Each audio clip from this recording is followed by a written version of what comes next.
మహోన్నతుడా, పరిశుద్ధుడా, నిత్య నివాసి, వేవే దూతలతో భక్తులతో గాన ప్రతిగానము చేయబడుతున్న మా గొప్ప దేవ, సర్వాధికారి, సమస్తానికి ఆధారభూతుడైన మా ప్రభు, యుగములకు పూర్వముందున్న దేవానికి వందనాలు. మా కొరకే మరణించి పునరుద్ధాండవై తిరిగి లేచి నీ మరణ పునరుద్ధానంలో మమ్మల్ని పాలివారిగా చేసినందుకు నేను ఘనపరుస్తూ, భారతదేశంలో రోడ్డు ప్రమాదాల్లో 2019లో 1.55 లక్షల మంది మరణించారు. 2020లో 1.31 లక్షల మంది మరణించారు. భారతదేశంలో ఉన్న రోడ్డు ప్రమాదములో మరణ పరిస్థితుల నుంచి విడిపించడానికి 199 దేశాల్లో రోడ్డు ప్రమాదంలో భారతదేశం అగ్రస్థానంలో ఉంది. రోడ్డు ప్రమాదం నుంచి విడిపించి డ్రైవింగ్ వాహనము నడుపుట్లో మత్తు త్రాగుడు ద్వారా డ్రైవింగ్ చేయడం ద్వారా అయినా రోడ్డు ప్రమాదాల నుంచి నివారణ కలుగు చేయి. ప్రభువా, ఆ యొక్క ప్రజలు నాయన విషయంలో ప్రభుత్వం పట్టించుకొని వారికి మేలు చేసి తగిన జాగ్రత్తలు వహించులాగున నీ ప్రజలు రోడ్డు ప్రమాదం నుంచి ఒక భారతదేశంలో కాక ప్రపంచంలో ఉన్న వారిని రోడ్డు ప్రమాదం విడిపించి నరకానికి పోకుండా ఈ పరలోక రాజ్యంలో ప్రవేశకులుగా రక్షణ కార్యం వారిలో జరిగించి ఆ రోడ్డు ప్రమాదం నుంచి విడిపించమని యెహోవా అనే లైవ్ పరిచర్యలో నువ్వు మమ్మల్ని ప్రేమించి మాకు తోడుగా ఉన్న నీ ప్రేమ కొరకే నిన్ను ఘనపరుస్తూ యేసు నామంలో అడిగి వేడుకుంటున్నాము తండ్రి, ఆమేన్.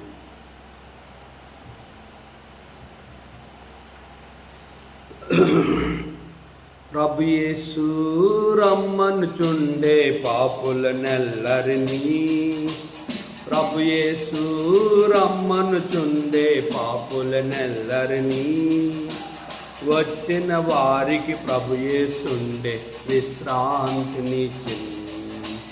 వచ్చిన వారికి ప్రభు యేసుండే విశ్రాంతినిచ్చెను. ప్రభు యేసు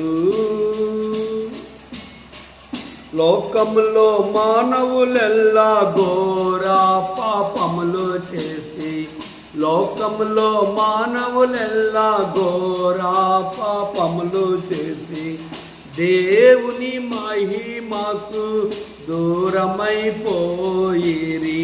దేవుని మహిమకు దూరమైపోయిరి. మానవుల నీతి క్రియలు మురుకు పీలుగులే, మానవుని నీతి క్రియలు మురుకు పీలుగులే. ప్రభు యేసు రమ్మనుచుండే పాపులనెల్లరినీ, ప్రభు యేసు రమ్మనుచుండే పాపులనెల్లరినీ, వచ్చిన వారికి ప్రభు యేసుండే విశ్రాంతినిచ్చెను. వచ్చిన వారికి ప్రభు యేసుండే విశ్రాంతినిచ్చెను. ప్రభు యేసు క్రీస్తు నందు ఏ పాప దోషము లేదు. ప్రభు యేసు క్రీస్తు నందు ఏ పాప దోషము లేదు.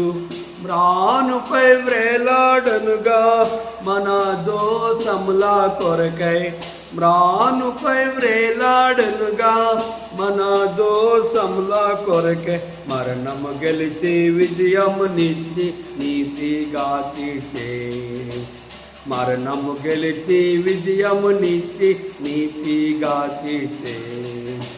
ప్రభు యేసు రమ్మనుచుండే పాపులనెల్లరినీ, ప్రభు యేసు రమ్మనుచుండే పాపులనెల్లరినీ, వచ్చిన వారికి ప్రభు యేసుండే విశ్రాంతినిచ్చెను.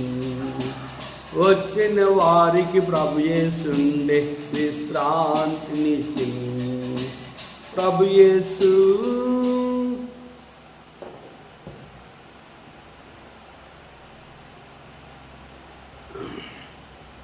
ఎఫెసీ పత్రిక 4వ అధ్యాయం ముగించాం. ప్రభు కృపలో 5వ అధ్యాయాన్ని ధ్యానిద్దాం.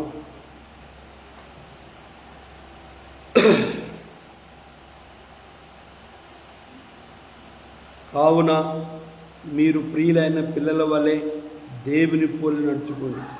క్రీస్తు మిమ్మల్ని ప్రేమించి పరిమళ వాసనగా ఉండుటకు మన కొరకు తన్ను తాను అప్పగించుకొనెను. అలాగనే మీరును ప్రేమ కలిగి నడుచుకొనుడి.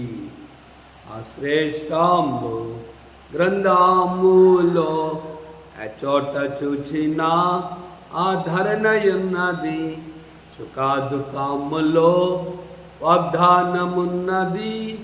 విశ్వాసముంచి ధ్యానించుడి, విశ్వాసముంచి ధ్యానించుడి. ఆ శ్రేష్ఠము గ్రంథములో చోట చూచిన ఆధరణయున్నది, సుఖదుఖములో వాగ్దానమున్నది. విశ్వాసముంచి ధ్యానించుడి, విశ్వాసముంచి ధ్యానించుడి. ప్రభునందు ప్రియమైన దేవుని సేవకులకు, పరిశుద్ధులకు, అన్యజనులైన మా ప్రియులకు ప్రభువైన యేసుక్రీస్తు నామములో మా హృదయపూర్వక వందనాలు చెల్లిస్తున్నాను. దేవుని కృపలో మరి యొక్క ఎఫెసీ పత్రిక 4వ అధ్యాయం ముగించడానికి పరిశుద్ధాత్మ దేవుడు మనకు ఎంతగానో సహాయం చేశాడు. ఎఫెసీ పత్రిక 5వ అధ్యాయం 1-2 వచనాలు చదువుకున్నాం. అపోస్తలుడైన పౌలు ఎఫెసీ సంఘానికి 4వ అధ్యాయంలో నిండు దినాన్ని విన్న వర్తమానము మనం గమనిస్తే, సంఘములో కోపపడేవారు, పాపము చేసేవారు, కనుక క్షమించలేని వారు, సంఘములో దుర్భాష మాట్లాడేవారు, సంఘములో ద్వేషము, కోపము, క్రోధము, అల్లరి, దూషణ, సకలమైన దుష్టత్వమును కలిగిన వీటన్నిటినీ విసర్జించమని 4వ అధ్యాయం చివరి వర్తమానంలో మనం విన్నాం. పౌలు అదే మాటలను మళ్ళా జ్ఞాపకం చేస్తూ, ఇవి ఎందుకు చేయకూడదు, ఏ రీతిగా మనము చేయకుండా ఉండాలంటే మనము ఎవరిని పోలి నడవాలి. మన ప్రభువైన యేసుక్రీస్తు వారు మరి ఆయన జీవితాన్ని మన ముందుంచాడు. చూడండి, కావున మీరు ప్రియులైన పిల్లల వలె దేవుని పోలి నడుచుకోండి. ప్రియులైన పిల్లల వలె, కావున మీరు ప్రియులైన అంటే దేవునికి ప్రియులైన వారిగా దేవుని పోలి నడుచుకొనుడి. కనుక అపోస్తలుడైన పౌలు 1 కొరింథీ పత్రిక 11వ అధ్యాయంలో 1వ వచనాన్ని మనం గమనించినట్లయితే, నేను క్రీస్తుని పోలి నడుచుకున్న ప్రకారము మీరు నన్ను పోలి నడుచుకోండి. సాధు సుందర్ సింగ్ గారు టిబెట్ ఆ ప్రాంతంలో పరిచయం చేసినప్పుడు తనను చూసి ప్రభువైన యేసుక్రీస్తు వారిని వారు చూడగలుగుతూ వచ్చారు.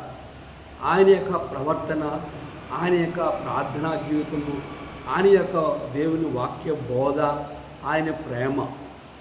అలాగే చాలామంది ప్రపంచంలో దేవుని సేవకులు, పరిశుద్ధులు కూడా ఆయన ప్రేమను కలిగిన వారై ఏ రీతిగా సంఘాన్ని యేసుప్రభువు వారు ఎలాగ ప్రేమించారో ఆ రీతిగానే ప్రేమించాడు. చూడండి, ఎఫెసీ పత్రిక 5వ అధ్యాయము 25వ వచనంలో, పురుషులారా మీరును మీ భార్యను ప్రేమించుడి, అటువలే క్రీస్తు కూడా సంఘమును ప్రేమించి అది కలంకమైనను ముడతైనను అటు మరి ఏదైనా లేక పరిశుద్ధమైనదిగాను నిర్దోషమైనదిగాను మహిమగల సంఘముగాను ఆయన తన ఎదుట దాన్ని నిలువబెట్టుకున్న వాళ్ళని వాక్యముతో ఉదక స్థానము చేత దాన్ని పవిత్రపరిచి పరిశుద్ధపరచుటకే దాని కొరకు తన్ను తానే అప్పగించుకున్నది. సంఘం అనే భార్యను యేసుప్రభువు వారు కలంకమైనను ముడతైనను మచ్చైనను డాగైనను కలంకమైనను అపవిత్రత అయినను ఏది లేకుండా వాక్యము చేత ఉతిక స్థానము చేసింది కాక, ఆ సంఘమనే ఆ పెండ్లి భార్యను రక్షించుకోవడానికి తన్ను తానే బలయ్యి మరణించి పునరుద్ధరణ తిరిగి లేచాడు. చూడండి, ఎఫెసీ పత్రిక 5:2 వచనంలో, క్రీస్తు మిమ్మల్ని ప్రేమించి పరిమళ వాసనగా ఉండుటకు మన కొరకు తన్ను తాను దేవునికి అర్పణగాను బలిగాను అప్పగించుకొనును. అలాగునే మీరును ప్రేమ కలిగి నడుచుకోండి. యేసు ప్రభువారు సంఘమును ప్రేమించాడు. ఆ రీతిగా భర్త అనేవారు భార్యని ప్రేమిస్తూ ఉండాలి. కనుక ఆ ప్రేమలో నిజ ప్రేమ ఉండాలి. ఇదో స్వార్థ ప్రేమ కాక నిస్వార్థమైన ప్రేమను కలిగి ఉండాలి. కనుక ప్రేమ ఎంత గొప్పదో 1 కొరింథీ పత్రిక 13వ అధ్యాయంలో మనము లేఖనమును గమనించినట్లుగైతే పౌలు కొరింథీ సంఘానికి మాటలు తెలియచేస్తూ ప్రేమ ఎటువంటిది అనేది మనం చదువుదాం.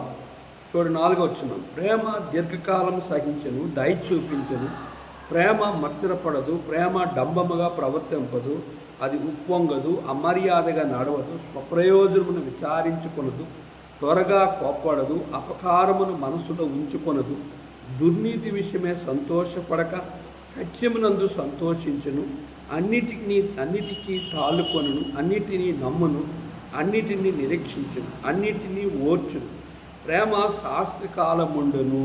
లాస్ట్ వచ్చును. కాగా విశ్వాసము, నిరీక్షణ, ప్రేమ ఈ మూడును నిలుచును. వీటిలో శ్రేష్టమైనది ప్రేమే.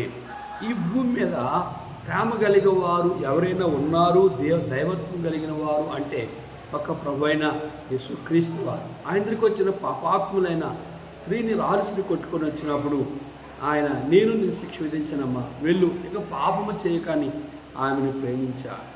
కుష్ఠరోగి సీమోని ఇంట్లో ఉన్న పాపాత్ముల స్త్రీ వచ్చినప్పుడు ఆమె విస్తారమును తన పాదములు ముద్దుపెట్టి, విస్తారమైన తలవెంట్లతో ఆయన పాదములు తుడిచి, విస్తారముగా ఆయన కన్నీటితో తన పాదములు కడిగిన కారణం చేత ఆమె విస్తారముగా నన్ను ప్రేమించింది, ఆమె విస్తారమైన పాపములు క్షమించబడ్డాయని సీమోనికి బుద్ధి చెప్పాడు. కనుక మన హృదయంలో మత్సరము, ద్వేషము, కలము, అహంకారము, లోపల కుడుతుగోళములాగా, లోపల రొచ్చుకొంపులాగా, లోపల పేడ గుమ్ములాగా ఇన్ని ఉంచుకొని బయటికి నువ్వు ప్రేమించిన ద్వారా అది ప్రేమ కాదు. కనుక విశ్వాసము, నిరీక్షణ, ప్రేమ వీటిలో శ్రేష్టమైనది ప్రేమే. ఆ ప్రేమను కనుక ఎవరి దగ్గర ఉంది భూలోకములు అంటే ఒక ప్రభు అయిన యేసుక్రీస్తు వారి ఎదుటే ఉంది. ఆయన జీవితమే పౌలు నేర్చుకున్నాడు. ఆయన జీవితమే సాధు సుందర్శంగా నేర్చుకున్నారు. ఆయన జీవితమే నిర్దినాన ప్రపంచంలో ఉన్న దేవుని చేత పిలువబడిన సేవకులు, దేవుని చేత పిలువబడిన పరిశుద్ధులు ఆ ప్రేమను కలిగి నిష్కలంకముగా వారు నిరపరాధులుగా ఉంటారు. పౌలు చాలామంది ద్వారా మోసపోయాడు. కనుక దేని ద్వారా వారిని క్షమించాడంటే ప్రేమించిన ద్వారే. నిజమైన సేవకుడు, నిజమైన విశ్వాసులు తమ శత్రువులు ఎందుకు ప్రేమిస్తారంటే ప్రభు చెప్పాడు, నిన్ను వల్లే నీ పొరుగువాని, నిన్ను వల్లే నీ శత్రువుని ప్రేమించు అంటే అర్థం ఏంటంటే కీడి చేసేవారు అపవాదు సంబంధాలు, మేలు చేసేవారు దేవుని సంబంధం. మేలు చేసిన వారే ప్రేమిస్తారు, కీడి చేసేవారు ప్రేమించలేరు. కనుక మనం ఎలాగ ఉండాలంటే క్రీస్తు మిమ్మల్ని ప్రేమించి పరిమళ వాసనగా ఉండుటకు మన కొరకు తన్ను తానే దేవునికి బలిగాను అర్పణగాను అప్పగించుకోండి. అలాగనే మీరును ప్రేమ కలిగి నడుచుకోండి. ప్రభువైన యేసుక్రీస్తు వారు మన కొరకు బలి మరణించి పునరుద్ధరణ లేచి తన రక్తంతో మన పాపమును పరిహారించిన దేవుడు మీరును ప్రేమ కలిగి జీవించుడి. మీరును క్రీస్తు మిమ్మల్ని ప్రేమించినట్లుగా పరిమళ వాసనగా ఉండడానికి మమ్మల్ని పిలిచాడు. కానీ మీలో ఏముండకూడదు, జారత్వమే కానీ, ఏ విధమైన అపవిత్రతయే కానీ, లోభత్వమే కానీ వీటిలో ఉండకూడదు. మీలో జారత్వం అంటే పెళ్లి కాకముందు పాపం చేసేవారు ఉండకూడదు. ఏ విధమైన అపవిత్రత, దేవునికి విరోధకరమైన అపవిత్రమైన పాప నీచ కార్యాలు మీలో ఉండకూడదు. లోభత్వము అంటే అనేకమైన లోపముల కలిగి ఉండకూడదు. 4వ వచనంలో కృతజ్ఞత ఉచ్చరింపు వలన కానీ మీరు బూతులైనను, పోకిరి మాటలను, సరస్వక్తులైన ఉపయోగింపబడదు. మరి మీరులో ఏముండకూడదంటే బూతులు ఉండకూడదు, పోకిరి మాటలు ఉండకూడదు, సరస్వక్తులు ఉండకూడదు. ఇంకా 5వ వచనంలో వ్యభిచారైనను, అపవిత్రుడైనను, విగ్రహారాధుడై ఉన్న లోబైనను. కనుక వ్యభిచారం పెళ్ళి అయిన తర్వాత పరపురుషులతో అక్ర సంబంధం కలిగిన వారిని వ్యభిచారులు అంటారు. రెండోది అపవిత్రుడైనను అని దేవునికి విరోధకరమైన అపవిత్రమైన పాప నీచ కార్యాలు చేసిన వారిని అపవిత్రులు అంటారు. విగ్రహారాధకుడై ఉన్నా కనుక సృష్టికర్తను దేవుని విడిచిపెట్టి ఈ సృష్టంలో సూర్యునో చంద్రునో భూమినో గంగనో కప్పనో పామునో ఈ భూమి మీద ఉన్న జీవ జంతువులన్నింటినీ దైవముగా పూజించడమే దేవుని కంటే సృష్టికర్తను దేవుని విడిచిపెట్టి భార్యనో భర్తనో పిల్లలను ఎవరినో నీ హృదయంలో ఒక విగ్రహంలాగా ప్రతిష్ఠించుకోవడమే విగ్రహారాధనకి దూరంగా పారిపోమని బైబిల్ గ్రంథము సెలవిస్తుంది. 3వ వచనంలో చూస్తే మనం లాస్ట్ భాగంలో వీటి పేరైనను ఎత్తకూడదు. ఏటి పేరు ఎత్తకూడదు అని మన జారత్వము, అపవిత్రత, లోభత్వం ఉండకూడదు. కృతజ్ఞత వచనమే మీలో ఉండాలి కానీ మీరు బూతులైన పోకిరి మాటలను సరస్వక్తులను ఉచ్చరింపకూడదు. వ్యభిచారైనను ఇవి మీకు తగదు గనుక ఇవి మీకు తగదు. వ్యభిచారైన అపవిత్రుడైన విగ్రహారాధకుడైన ఈ లోబైనను క్రీస్తు యొక్క దేవుని యొక్క రాజ్యమునకు హక్కుదారుడు కాడని సంగతి మీకు నిశ్చయముగా. ఈ 7 పాపములు చేసిన వారు కనుక నరక పాత్రులు అనేది స్పష్టముగా. ఇటువంటి పాపములు చేసిన వారు క్రీస్తు ప్రేమని ఎరగలేరు, వారు పరిమళ వాసనగా ఉండలేరు, వారి కొరకు ప్రభువైన యేసుక్రీస్తు వారు బలిగాను అర్పణగాను చేయబడ్డారని ఎరగరు. వారు క్రీస్తు ప్రేమను తెలియని వారి వలె వాళ్ళు జీవిస్తూ ఉంటారు. కనుక ప్రభువును పోలి వారు నడుచుకోలేని వారుగా ఉంటారు. కనుక ప్రభువైన యేసుక్రీస్తు వారు నీకు నాకు మాదిరి. భక్సింగ్ గారు నీకు నాకు మాదిరి. గొప్ప గొప్ప దైవజనులు, గొప్ప గొప్ప పరిశుద్ధులు నీకు నాకు మాదిరిగా ఉన్నారు. వారి మాదిరికరమైన జీవితాన్ని మనము అవలంబించుకోవాలంటే కనుక లోభత్వమే కానీ అపవిత్రతే కానీ జారత్వమే కానీ ఇవి మీకు తగదు. వీటి పేరు కూడా ఎత్తకూడదు. బూతులు, పోకిరి మాటలు, సరస్వక్తులు ఇవి మీకు తాగవు. కనుక లోబి అయినను, వ్యభిచారైనను, అపవిత్రుడైన, విగ్రహారాధకుడైనను, లోబి అయినను కనుక దేవుని రాజ్యమునకు వారసుడు కాదు. ఇటు పాప నీచ కార్యాల నుంచి విడుదల కావాలి అంటే యేసు రక్తము ద్వారానే. చర్చికి వెళ్ళిన అందరూ, మారుమూల బాప్తిస్మం అందరూ, సేవ చేసిన అందరూ కూడా దేవుని పిల్లలు కారు. కనుక వాళ్ళు నమ్ముకుంటే నమ్ముకోవచ్చు, వాళ్ళు సేవ చేస్తే చేయొచ్చు. కానీ ఎవని పేరు ప్రకటన గ్రంథం 20 ఎవని పేరైనా జీవగ్రంథం అందు వ్రాయబడినట్టు కనబడినా వాడు నరకములో అగ్నిగుండములో పడవేయబడును అని రాయబడ్డారు. కనుక పరలోక రాజ్యానికి హక్కుదారులు ఎవరు అని మనం గమనించినట్లయితే ఇంకా చూడండి, వ్యర్థమైన మాటల వలన ఎవడను మిమ్మల్ని మోసపరచు నీకుడి ఇట్టి క్రియల వలన దేవుని ఉగ్రత అవిధేయుల మీదకి వచ్చును గనుక మీరు అట్టివారితో పాలివారై ఉండకడి. ఇంతవరకు కూడా 7 పాపాలు చూసాం. మొదటిగా జారత్వం, 2ది అపవిత్రత, 3ది లోభత్వము, 4ది బూతులు, 5ది పోకిరి మాటలు, 6వది సరస్వక్తులు, 7వది వ్యభిచారం, 8వది అపవిత్రుడైనను విగ్రహారాధకుడైనను. కనుక వ్యర్థమైన మాటల వలన ఎవడును మిమ్మల్ని మోసపరచనీకు. ఇట్టి క్రియలు ఇట్టి రీతిగా మిమ్మల్ని మాటల ద్వారా మోసం చేస్తే అవిధేయులైన వారి మీదకి దేవుని ఉగ్రత వచ్చును గనుక అట్టి వారితో మీరు పాలివారై ఉండకడి. అట్టి వారితో మీరు కలిసి ఉండొద్దు. అవిధేయులైన కుమారుల మీదకి దేవుని ఉగ్రత వస్తుంది అని పౌలు స్పష్టంగా చెప్పాడు. కనుక ఆయన జన్మంలో పరిశుద్ధుడు యేసు ప్రభువారు జీవించిన 34 సంవత్సరంలో పరిశుద్ధుడు జీవించాడు. 6 తీర్పులో ఆయన పరిశుద్ధుడని తీర్పు తెచ్చబడ్డది. ఆయన సిలువ వేయబడి ఆయన హింసించినప్పుడు తండ్రి వీరేమి ఎరుగరు, వీరిని క్షమించడని ఆయన పరిశుద్ధతను తను రుజువు చేసుకున్నాడు. తన శత్రువుల్ని కూడా ఆయన హృదయపూర్వకంగా క్షమించగలుగుతూ వచ్చాడు. తన తల్లి విషయము కూడా ఆయన బాధ్యత కలిగినట్లుగా మనం చూస్తున్నాం. ఆయన చనిపోయి తిరిగి లేచిన తర్వాత తాను దెయ్యమో భూతమో కాకుండా తానే దైవత్వం కలిగిన దేవుణ్ణని ఆయన శరీరాన్ని ఆయన కడుపులో చేయబెట్టిన తోమాని విశ్వసింప చేశాడు. ఆయన కాల్చిన చేప తిన్నాడు. కనుక వాళ్ళు వచ్చి ఆయన ముట్టుకున్నారు, పట్టుకున్నారు, ఈయన దెయ్యమా మనిషి అని. కనుక ఆ రీతిగా ఆయనే ప్రపంచానికి వెళ్ళి మీరు సువార్త ప్రకటించండి. కనుక నమ్మి రక్షించబడి బాప్తిజం పొందిన వారు పరలోక రాజ్యానికి వస్తారు. నమ్మని వారికి నరకమే విధించబడదు. వారు వినును వినకపోయినను మీరు సువార్త ప్రకటించండి అని ప్రభువైన యేసుక్రీస్తు వారు తెలియచేశారు. రక్షించబడిన ప్రతి వ్యక్తి కూడా లోకములో ఉన్న వారికి ఎలాగుండాలి చూడండి. అపోస్తల కార్యము 2వ అధ్యాయంలో మనము లోకములో ఉండి రక్షించబడిన తర్వాత బాప్తిసం పొందిన తర్వాత 36వ వచనం, మీరు సిలువ వేసిన యేసునే దేవుడు ప్రభువుగాను క్రీస్తుగాను నియమించును. ఇది ఇశ్రాయేలు వంశమంతి రూఢిగా తెలుసుకోవాలని చెప్పిన వారు ఈ మాటను హృదయంలో నొచ్చుకొని, సహోదరులను మేమేమి చెందిన పేతురును కడమ అపోస్తులను అడగా, పేతురు మీరు మారు మనసు పొంది పాపక్షమాపణ ప్రతివాడు యేసుక్రీస్తు నామమున బాప్తిసం పొంది అప్పుడు మీరు పరిశుద్ధాత్మను వరము పొందుదు. ఈ వాగ్దానం మీకును మీ పిల్లలకును దూరస్తులందరికీ అనగా ప్రభువైన మన దేవుడు తన యొద్దకు పిలిచిన వారికి అందరికీ చెందినని వారితో చెప్పింది. ఇంకనూ అనేక మాటలతో సాక్ష్యమిచ్చి మీరు మూర్ఖులకు ఈ తరము వారికి వేరే రక్షణ పొందుడని వారిని హెచ్చరించును. కాబట్టి అతను వాక్యం అంగీకరించిన వారు బాప్తిసం పొందిరి. ఆ దినమందు ఇంచుమించు 3000 మంది చేర్చబడింది.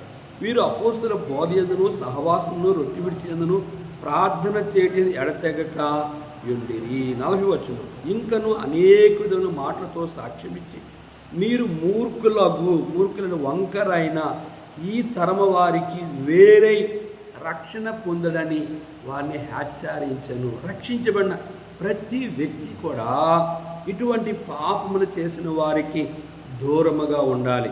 ఈ పాపములు మనుషుని ఎక్కడ తీసుకెళ్తాయి? నరకాన్ని తీసుకెళ్తాయి. చూడండి, ఆ పాపములు ఏంటో మరలా జ్ఞాపకం చేస్తాను. గలతీ పత్రిక 5వ అధ్యాయంలో ఆ పాపములు మనకు కనిపిస్తాయి. అందువచ్చిన శరీర కార్యములు స్పష్టమై ఉన్నవి. అవి అనగా జారత్వం, అపవిత్రత, కాముకత్వము, విగ్రహారాధన, అభిచారము, ద్వేషము, కలహము, మత్సరము, క్రోధములు, కక్షలు, భేదములు, విమతములు, అసూయలు, మత్తతలు, అల్లతో కూడిన ఆటపాటలు మొదలైనవి చేయొచ్చు. వీటిని గూర్చి నేను మునుపు చెప్పిన ప్రకారం ఇట్టి వాటిని చేయువారు దేవుని రాజ్యమును స్వతంత్రించుకున్నారని మీతో స్పష్టంగా చెప్పుచున్నాను. 2వ వచనం, అయితే ఆత్మఫలములు ఏవనగా ప్రేమ, సంతోషం, సమాధానం, దీర్ఘశాంతం, ధైర్యత్వం, మంచితనం, విశ్వాసం, సాత్వికం, ఆశా నిగ్రహము. 25వ వచనంలో 25వ వచనం, మనము ఆత్మను అనుసరించి జీవించే వారమైతమా ఆత్మను అనుసరించి క్రమముగా నడుచుకుందుము.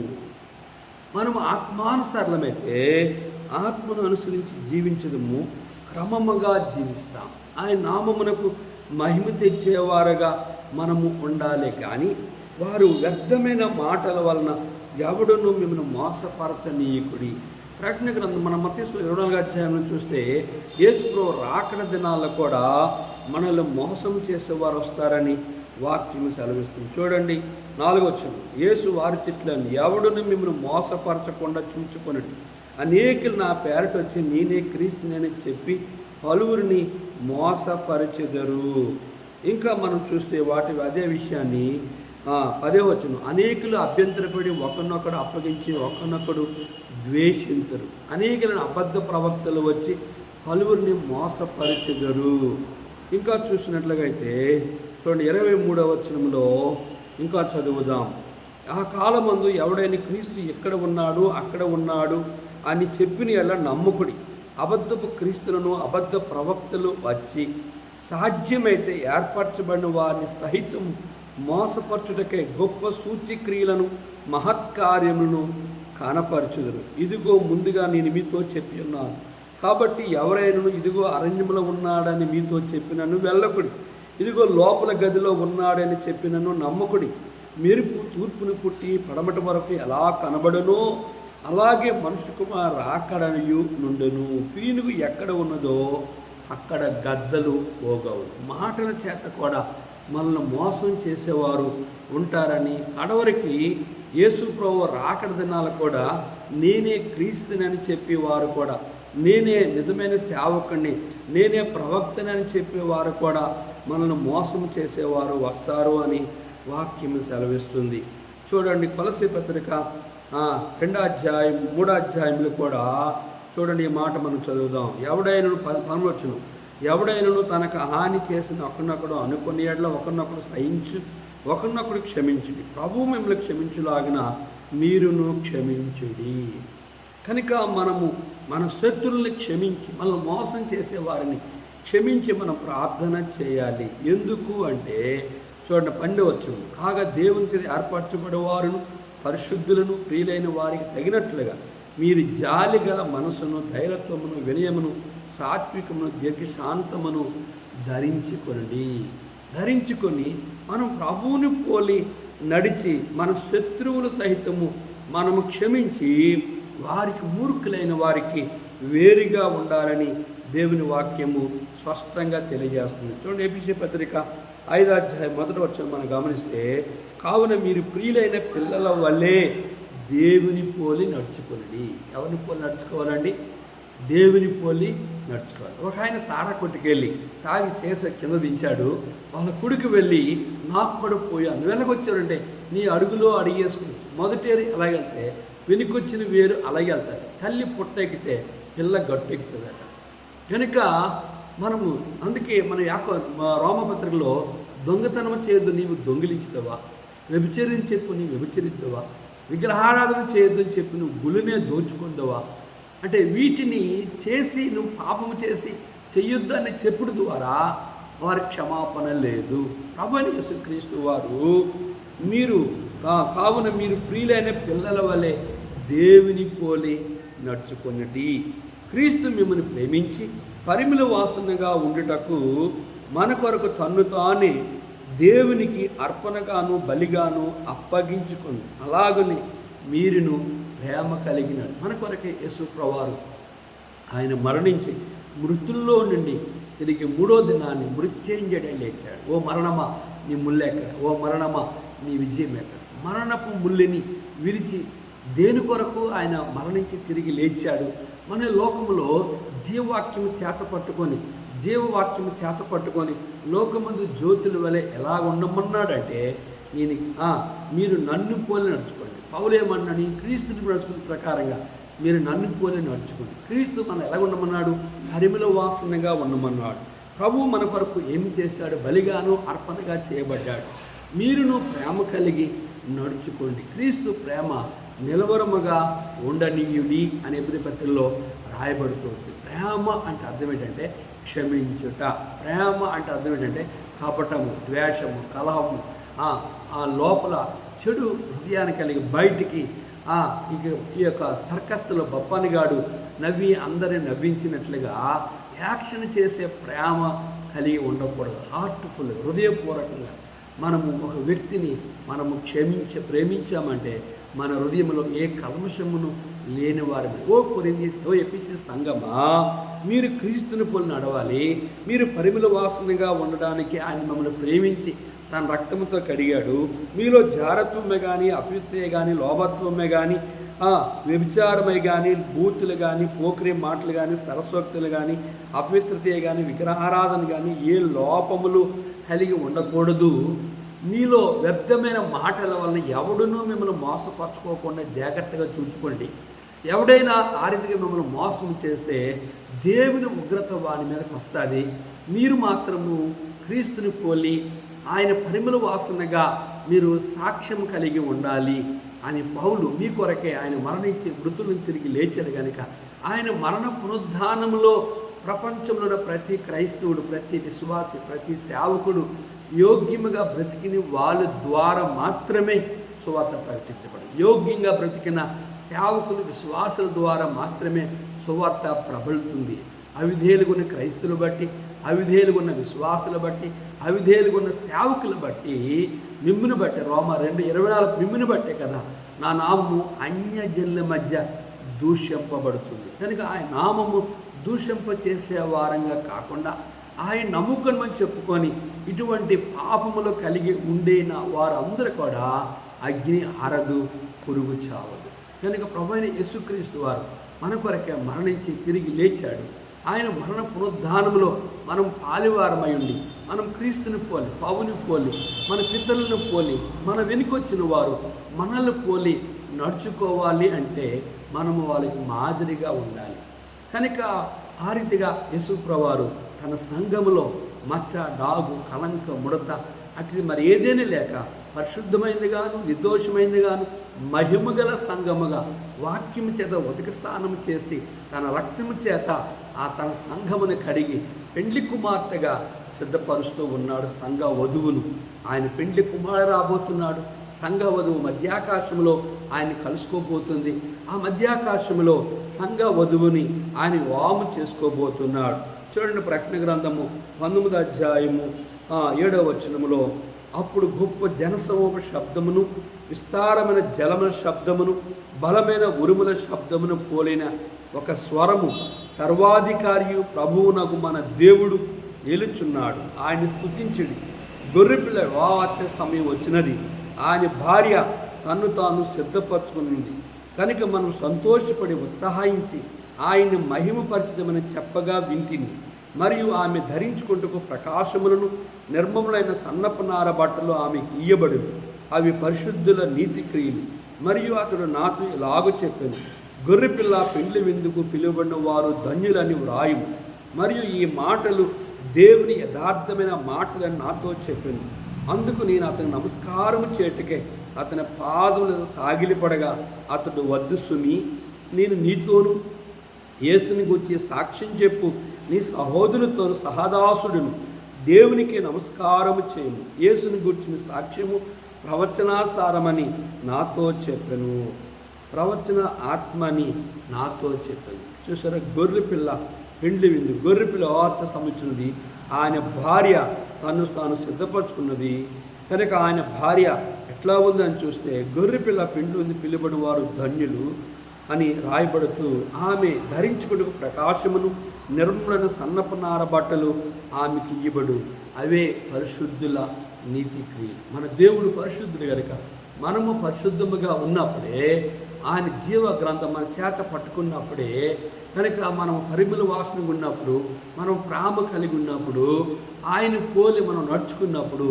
సంఘములో విశ్వాసులు కానీ, ఇంట్లో ఉన్నవారు కానీ, బయట ఉన్నవారు కానీ ఎవరైనా మనల్ని చూసి ప్రభువుని ఘనపరచాలంటే అందుకంటాడు సమయల గ్రంథం, నన్ను ఘనపరిచే వారిని నేను ఘనపరుస్తాను, నన్ను తునీకరించే వారిని తునీకారం అందుతారు. కనుక మనం తునీకరించే వారిని కాకుండా మనం ప్రభువును ప్రేమించి మనం ఇతరులకు క్రీస్తు ప్రేమను మనం పంచిపెట్టే వారంగా ఉన్నప్పుడే నిత్యరాజ్యమైన మోక్షములో యుగములు ఉంటాం. ఆ రాజ్యము నీకు కావాలా?